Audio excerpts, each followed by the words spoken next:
अस्सलाम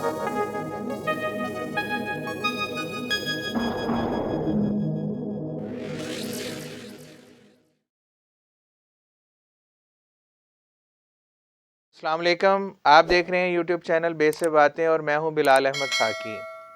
हमारी आज की बात हमारी रोज़मर्रा एनर्जी के हवाले से है और इसको समझाने के लिए मैं आपको मिसाल देना चाहूँगा हमारे डेली यूज़ में आने वाली एक चीज़ मोबाइल फ़ोन की।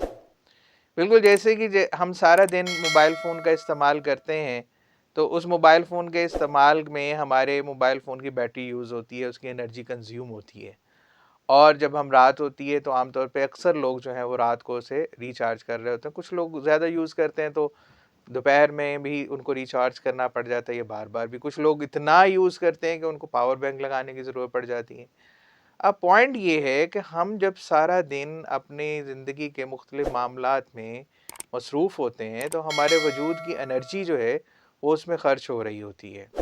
और कुदरत ने क्या हसीन इंतज़ाम कर रखा है कि जो भी टूट-फूट हमारे जिस्म में, हमारे ज़हन में यानी कि ब्रेन के अंदर होती है, अगर हम प्रॉपर स्लीप ले लेते हैं रात को, तो उससे ये होता है कि वो टूट-फूट जो है वो रिकवर हो जाती है, यानी कि वो रिपेयरिंग का अमल रात में शुरू होता है। जिसकी वजह से जब हम सुबह के टाइम उठते हैं, तो फिर से हम एक तरह से रिफ्रेश हो चुके होते हैं, या यूँ कह लें कि हमारे पास सुबह उठते वक़्त अगेन 100% एनर्जी मौजूद होती है।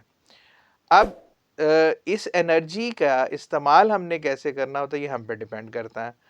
मेरा पॉइंट ऑफ व्यू ये है कि जो हम हमारे पास रोज़मर्रा ज़िंदगी में 100% एनर्जी मॉर्निंग के वक़्त होती है, हमें उसको पॉज़िटिवली यूटिलाइज़ करने की ज़रूरत है। बिल्कुल ऐसे ही कि जैसे जब हमें पता हो कि हमारे पास दोबारा रिचार्ज या रिफ्रेश होने की, मोबाइल की बैटरी को रिचार्ज करने की सहूलत नहीं मौजूद, तो हम उसमें ऐसे सॉफ्टवेयर चलाने से गुरेज़ करते हैं कि जिन सॉफ्टवेयर की वजह से बैटरी ज़्यादा कंज़्यूम होती है।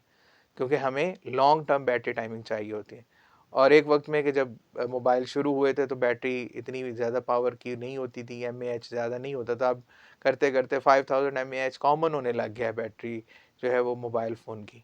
तो इसी तरह हमारे भी जो रोज़मर्रा ज़िंदगी का स्केड्यूल होता है, अगर हम उसे मॉर्निंग में ही प्रॉपर प्लान करें और देखें कि हमने पूरे दिन में अपनी एनर्जी कहाँ-कहाँ यूज़ करनी है, तो हमें आसानी हो जाएगी, ताकि हमारे पास जो टोटल एनर्जी मौजूद है, उस एनर्जी से हम वो कामों में लाज़मी अपने आप को जो है वो बेहतर तौर पर परफ़ॉर्म कर सकें, जिनमें हमें एनर्जी चाहिए। हमारे एक गलती जो होती है वो ये होता है कि मोस्ट ऑफ़ द टाइम हम यूज़लेस चीज़ों में या just for the sake of fun की चीज़ों में ज़्यादा एनर्जी यूज़ कर बैठते हैं, और जब प्रोडक्टिव काम करने की बारी आती है तो तब हमारा जिस्म भी, हमारा ज़हन भी थका हुआ होता है। अच्छा, स्टूडेंट्स के हवाले से देखें तो ये बात उनको बड़ा मैं एक चीज़ पे हाइलाइट किया करता होता हूँ कि जब आप अपनी एनर्जी को मुख्तलिफ बेकार की चीज़ों में यूज़ कर लेते हैं, तो जब पढ़ने की बारी आती है, तो उस वक़्त ये होता है कि आप थके हुए होते हैं और आप कहते हैं कि अच्छा, बस अब मुझसे नहीं पढ़ा जाएगा, या चलो इसको कल पे रख लेते हैं। तो हमें अपनी एनर्जी को बड़ी अच्छी तरह से डिवाइड करके पूरे दिन के अंदर उसे यूज़ करने की कोशिश करनी चाहिए, और ऐसे किसी भी सॉफ्टवेयर को अपने वजूद में चलाने से परहेज़ करना चाहिए जिससे हमारी एनर्जी ज़्यादा कंज़्यूम हो। इसी से ही हम अपनी हर ज़िंदगी के हर दिन को, हर कीमती दिन को जो है वो अच्छी तरह गुज़ार पाएँगे, क्योंकि जो ज़िंदगी का कीमती ख़ज़ाना है ना, ये लम्हों में बँटा हुआ है।